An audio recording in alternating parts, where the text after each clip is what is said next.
Hello friend, কেমন আছো তোমরা সবাই? আশা করি তোমরা সবাই খুব ভালো আছো। আর আমিও খুব ভালো আছি। সকাল সকাল স্নান করে রেডি হয়ে গেছি, রান্নাঘরে যাব এখন রান্না করতে।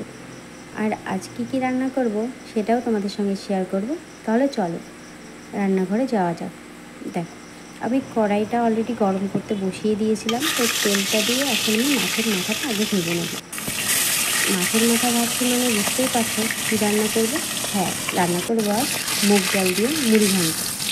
তো চলো, আমার মাথাটা ভাজা হয়ে গেছে। এবার ওই তেলের মধ্যে আমি দিয়ে দেবো একটা তেজপাতা, আর দিয়ে দেবো গোটা শুকনো লঙ্কা। শুকনো লঙ্কা তেজপাতাটা ভালো করে ভাজা হয়ে গেলে তার মধ্যে দিয়ে দিলাম গোটা জিরে। গোটা জিরেটা বেশ ভালো করে ভাজতে হবে। ভাজা হয়ে গেলে পরে এর মধ্যে আমি দিয়ে দিলাম আদা বাটা আর জিরে বাটা। মশলাটা একটু ভালো করে কষিয়ে নিতে হবে। মশলা কষানোর পরে দেখো, এর মধ্যে আমি দিয়ে দেবো এখন কাঁচা লঙ্কা চেরা। এবার এটাকে দিয়ে দিলাম টমেটো কুচি দেওয়ার পর যে মাথাটা আমি ভেজে রেখেছিলাম সেই মাথাটা দিয়ে দেবো। এরপর দিতে হবে স্বাদ মতো লবণ এবং পরিমাণ মতন হলুদ। আর দেওয়ার পরে এটাকে বেশ ভালো করে কষানোর পরে দিয়ে দেবো সেই আগে থেকে যে ডালটা আমি সিদ্ধ করে তুলে রেখেছিলাম সেই ডালটা দিয়ে ভালো করে একটু নাড়িয়ে চাড়িয়ে নিয়ে আমি এর মধ্যে দেবো হালকা একটু জল। অল্প পরিমাণ জল দিয়ে এটাকে নাড়াচাড়া করে এটা হয়ে গেছে আমার ডালটা। নামানোর আগে এর মধ্যে দেবো আমি একটু ঘি আর দেবো গরম মশলা। এই দুটো দেওয়ার পরে আমি ডালটাকে নামিয়ে নেব। আমার ডালটা অলরেডি কমপ্লিট। এবার রান্না করব দই কাতলা। তো তার জন্য আমি আগে মাছটাকে ভালো করে ভেজে নিচ্ছি। দেখো, মাছটা কিন্তু অল্প আছে ভাজতে হবে, আর দেখতে হবে মাছটা যেন ভেঙে না যায়। তো আমার দেখো ওপিট আমার ভাজা হয়ে গেছে। আমি মাছটাকে উল্টে নিলাম। আর মাছটা একদম বেশি খুব ভাজার দরকার নেই, যেহেতু দই কাতলা করবে তাই মাছটা খুব বেশি না ভাজলেও চলবে, অল্প ভাজলেও হবে। এবার আমি ওই তেলের মধ্যেই রান্না করব। তার আগে চলো মশলাটা করে নিই। দেখো, মশলার মধ্যে দিলাম একটু আদা রসুন আর পেঁয়াজ আর জিরে।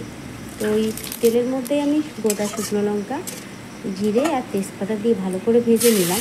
তার মধ্যে দিলাম পেঁয়াজ কুচিটা দিয়ে একটুখানি নাড়াচাড়া করে ভালো করে ভাজতে হবে, যতক্ষণ না পেঁয়াজের কালারটা চেঞ্জ হয়ে ব্রাউন কালার চলে আসছে।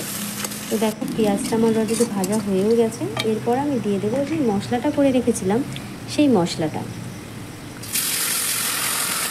এই মশলাটা দেওয়ার পর একটু ভালো করে কষিয়ে নিতে হবে। মশলা কিন্তু ভালো করে না কষালে তরকারি ঠিক টেস্টটা আসবে না। এবার আমি একটু টক দই ফেটিয়ে রেখেছিলাম, আর তার মধ্যে দেবো আগে টমেটো কুচি আর লঙ্কা দিয়ে ভালো করে নেড়ে চেড়ে এবার আমি দিয়ে দেবো যে টক দইটা ফেটিয়ে রেখেছিলাম সেই ফাটানো টক দইটা আমি দিয়ে দিলাম। দিয়ে ভালো করে একটু নাড়াচাড়া করে এর মধ্যে দিতে হবে সেই একই স্বাদ মতো লবণ আর পরিমাণ মতন হলুদ। আর ঝালটা যে যার মতন, যে যেমন খাবে সে তেমন ঝালটা দিয়ে নেবে। তো দেখো, এর মধ্যে আমি এবার জল দিয়ে দিলাম। এর মধ্যে আলু না দিলেও কোনো অসুবিধা নেই, আর তবুও আমি কটা আলু দিয়েছিলাম। আলুটা আমি দিয়ে খুব ভালো করে একটু নেড়ে চেড়ে যখন ঝোলটা একদম ফুটে আসবে আর আলুগুলো বেশ সিদ্ধও হয়ে গেছে, সেই মুহূর্তে দিয়ে দিলাম মাছগুলো দিয়ে আমি 8-5 মিনিট ভালো করে ফুটিয়ে নেব, যাতে মাছের ভিতর তেল মশলাগুলো ভালো করে ঢুকে যায়। এবারে দেখো, আমার তরকারিটা হয়েও গেছে। আর নামানোর আগে আমি দিয়ে দিয়েছিলাম গরম মশলা। তো দেখো, আমি তারপর তো থালায় একদম খাবার বেড়ে নিয়েছি। আমার তো খুব খিদে পেয়ে গেছিলো, তো এখন খেতেই হবে। তো দেখো, আমি খেয়ে দেখলাম দারুণ খেতে হয়েছিল। তোমরাও এই রেসিপিটা ট্রাই করো। By friend.